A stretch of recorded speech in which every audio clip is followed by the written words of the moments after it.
Subalit, may mga hamon din tulad ng mental health at pagbabago sa lipunan na kailangan tugunan. Maraming potensyal ang kabataan. Mahalaga ang suporta at paggabay mula sa lipunan para sa kanilang pag-aaral.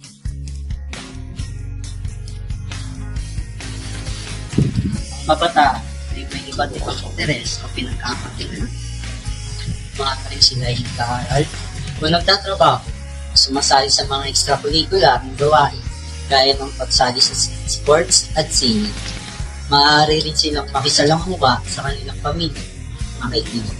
May mga kabataan rin na interesado sa aktivismo, pagtatayo ng negosyo at pag-uunlad ng kanilang mga kasanayan sa teknolohiya.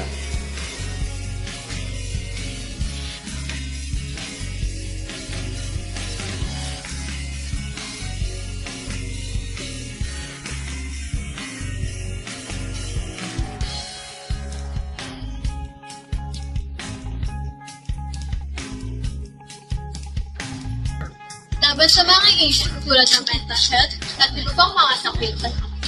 Isalamuha sa iba, pagkakaroon ng mga positibong relasyon at pagbuo ng kanilang sariling pagkakakilanlan.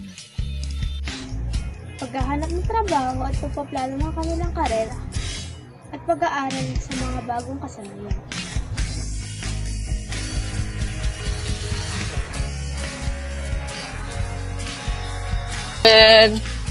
Mahalaga ang suporta ng pamilya, paralan at komunidad upang matulungan ng mga kabataan sa kanilang habol at sa kanilang pag-unlad.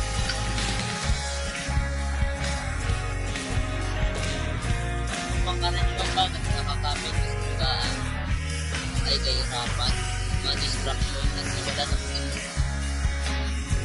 Ano ang tugon na kanilang paaralan ng pamahalaan para matutunan ang pangangailangan ng pag-aaral. Ang mga tugon ay maaaring naman sa kota sa edukasyon, para sa kalusugan, mental health services, pang serbisyo ng tao.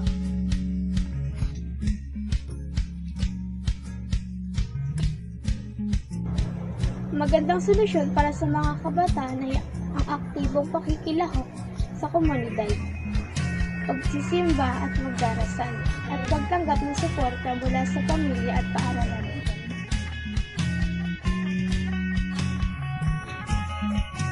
Isang magandang programa para sa mga kabataan ay pagpapalakas ng kanilang self-awareness, emotion intelligence, at pagpapalakas ng kanilang kakayahan sa pamamagitan ng personal development sessions at workshops. Bagamat madaming suliranin ng mga kabataan, sa aming pananaw ay hindi ito adlang sa pagkamit ng kanilang mga pangarap. Mahalaga na matuto ang mga kabataan at bigyan sila ng hamon sa kanilang buhay upang sila ay mapupug at maging handa sa hinaharap.